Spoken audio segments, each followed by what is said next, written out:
press conference off-site, so please identify yourself and your outlet. Raise your hands if you'd like to ask a question. Got a couple here already in the queue. Spencer, Cody Goodwin, Des Moines Register. Can you kind of walk us through that scramble in the third period? You got it on a shot, and what happened? I just hit almost like a low shot. Got in between his legs, and I kind of stood up and I threw his leg off to cut the corner, and he held on hard, fighting like any competitor would do.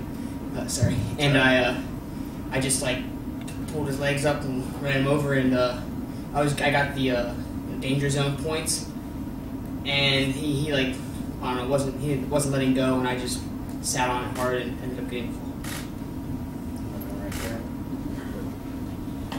KJ Pilcher from the Cedar Rapids Gazette. Spencer, after the quarterfinals, you talked about the improvement of wrestling hard in all positions between the flurry in the first period and then that fall and to end it. How much is that a product of wrestling through those positions that you were talking about? I think that has everything to do with it.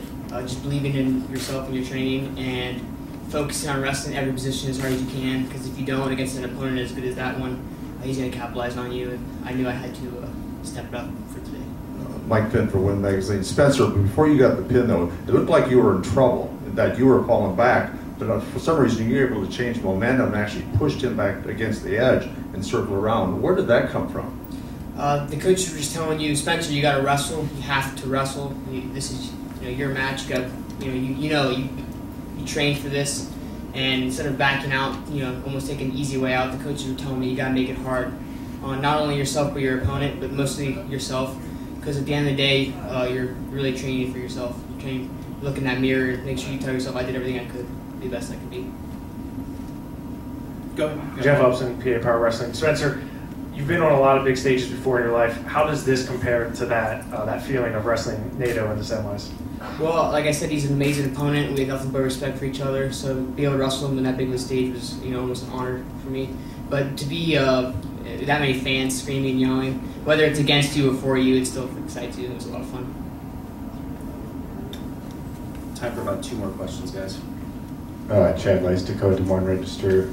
You hadn't taken Nathan down in either of your first 2 matchups. What were you able to change in your approach? Was it mental? Was it? Well, I gave him a lot of respect because like I said earlier, he's a great opponent, and I think that I almost gave him too much respect, and I was almost giving myself, not the opportunity to score.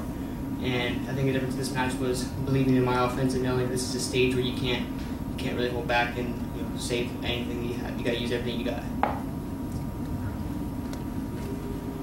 Spencer, do you feel getting to the finals right now is just kind of one more step in confirming that pulling the red shirt was the right move?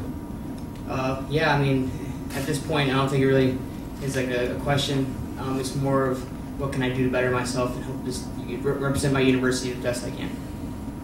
Mark Jokover, Flow Wrestling. Talk about being able to turn him on top there in the first and really open things up. I mean, you go out and get a score, not only had you not been able to do that, but then turn him on top and go up 4-0 so early.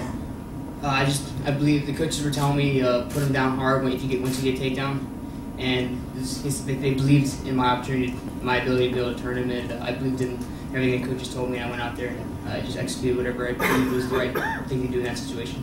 All right, we've got last question right here, down front. Paul Scofield, Pittsburgh Tribune Review. Spencer, I see you didn't wrestle with the brace this entire weekend. How much has that helped your folks? Well, I don't know if it helped that much. Maybe it was mental. I'm not sure, but I'm glad that my knee is healthy enough not to be able to wrestle with the brace. All right, thank you, Spencer. Good luck. Thank you very much.